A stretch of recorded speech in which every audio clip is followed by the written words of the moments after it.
Hey, my name's James Tomkinson and welcome to my YouTube channel. Now in this video, I'm going to talk about what's the best strategy when investing. Should you be investing in your personal name or through a limited company? So stick around to the end to make sure you find out how to set this up for success in your property investment journey. Now, I'm James, as I said, and this channel is all about my investment journey. And I'd like to ask you to join me on this journey. We're building a portfolio this year for myself, but more interestingly, I'm building a portfolio for my two daughters. We've got Georgia, who is 21 years old. We've just bought our first house in Doncaster. You can see all the renovations, the purchase and all of that already on this channel, if you check out the other videos, and my little baby Amelie as well. So how do you join us on the journey? Easy. Take that finger of power, you spin it around like that, and you smash that subscribe button right there. So smash that button right there and hit the bell notification to get notified of all the new content. Now, investing through a limited company or personally. Now, I have been an investor since 1999. So what's that, 23 years?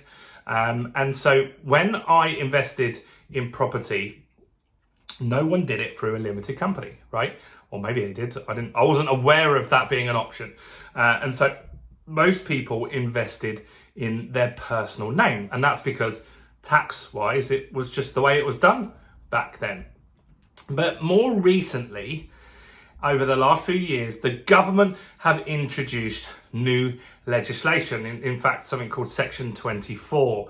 And that has meant that for landlords, it's not as efficient to invest in your personal name anymore. So let's talk about that and see how that impacts you. So previously, when you were a landlord, you could invest in property and you could write off all the expenses against your tax bill, right? So you'd put this through as a self-employed part of your income, and you could write off the mortgage payments, renovations, all of these things that you've potentially done.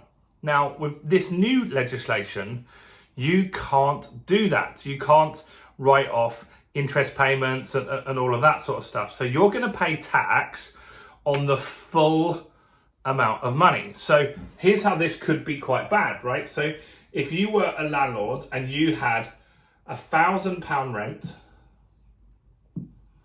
and now with the interest rates rising, maybe your mortgage payment was 600. What you used to be able to do was just pay tax on the 400, right? The bit in the middle, the profit. Now, with the new legislation, you now have to pay tax on the £1,000.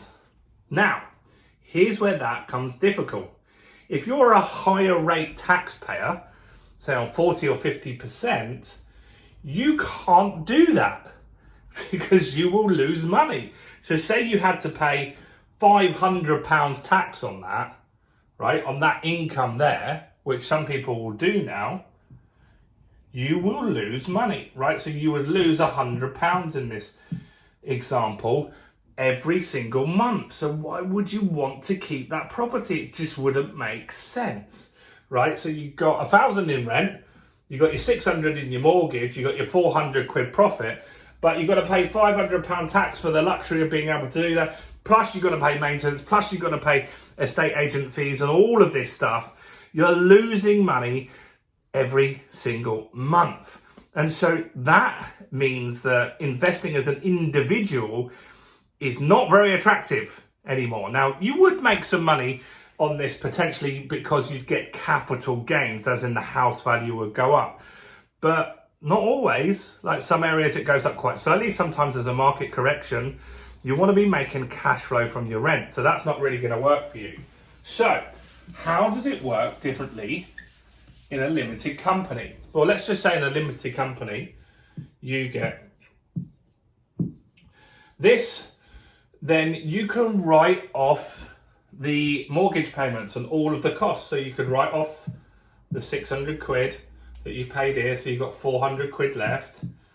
And then when you go to take this 400 quid out, you pay corporation tax on that amount of money. So you pay corporation tax on that, which is 19%, I think at the moment. It's going to rise to 25 potentially. New Prime Minister might change that. But look, it's a lot less, right? it's significantly less.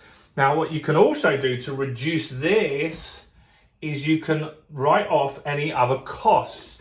Now, if you're a property investment company, you're going to need a mobile phone. So you can put your mobile phone bill through this. You can put through petrol, mileage allowance through this to reduce this bill here. This is important, guys, right?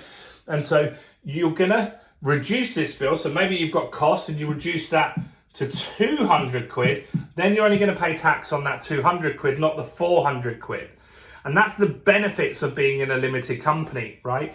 You can have directors' board meetings, maybe in this country or abroad, or maybe you can have like meetings where you need to go out and meet partners for dinner and stuff like that to discuss your property business. You can put those through as a cost of your business. So investing in a limited company is really for people that are looking to get multiple investments, right? So if you're looking to get a number of properties and build a portfolio, which I think you probably would be if you're watching this channel, then going limited company is definitely what you must do.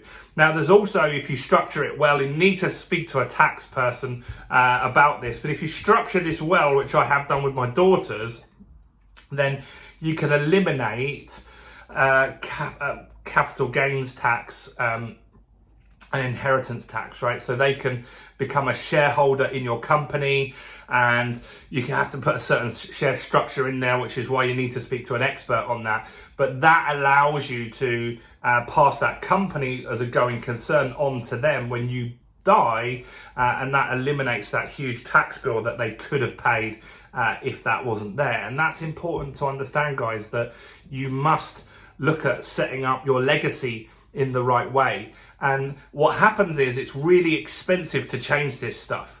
So if you have properties in a personal name, which I have plenty, it's very hard to move those into a limited company. There are companies and schemes you can do, but some of them will probably get shut down. And it is difficult to move that into that limited company profile. And that's not really where we want to be, is it? We want to set this up the right way to start with. Now, if you were just to buy one buy-to-let and you were a lower rate taxpayer, like my auntie is, for example, my auntie, she's retired, she's got one buy-to-let property, she has no intention of getting any more at all, then she's fine putting it in her personal name. Like, it's not best for inheritance, for sure, but it's not particularly a big deal. And she's bought cash, she doesn't have a mortgage on that. And so she can work out ways to pass that down to her kids the best possible way. But that's not such a big deal for her. It only really makes a big deal if you're in the higher rate tax bracket, which hopefully your rent would, even if you're not like earning more than 50 grand now, hopefully the rent would do that for you, would kick you into that higher bracket, or it could in the future, right, as the rent goes up. So you've got to consider that. And I think that setting up in a limited company, whatever your ambitions are, you might just think, oh, I'll just get one for now. But in the future, you'll have a lot of equity in that. You could easily release and get 2 more, 3 more, 4 more, 5 more. I just think you should go limited company. I just think it's the right way to do it now. It's the way that the government wants it done. I think that's the best solution for everyone really going forward. So that's my thoughts on it. I'd love to know your thoughts. Comment below, questions below. Like the video, guys. And look, we're just about to run a live event in London, and you can join the VIP list to get notified of when tickets come out. Very easy to do that. I'll put a link in the description. All you do, you click the link, put your details in, and as soon as tickets come out, you get message. Can't be easier than that, guys. But if you don't put those in, you might not get notified about tickets when they go out. I've been James Nicholson. Do check out my other videos. Do check out this one right here, and I'll see you guys very soon.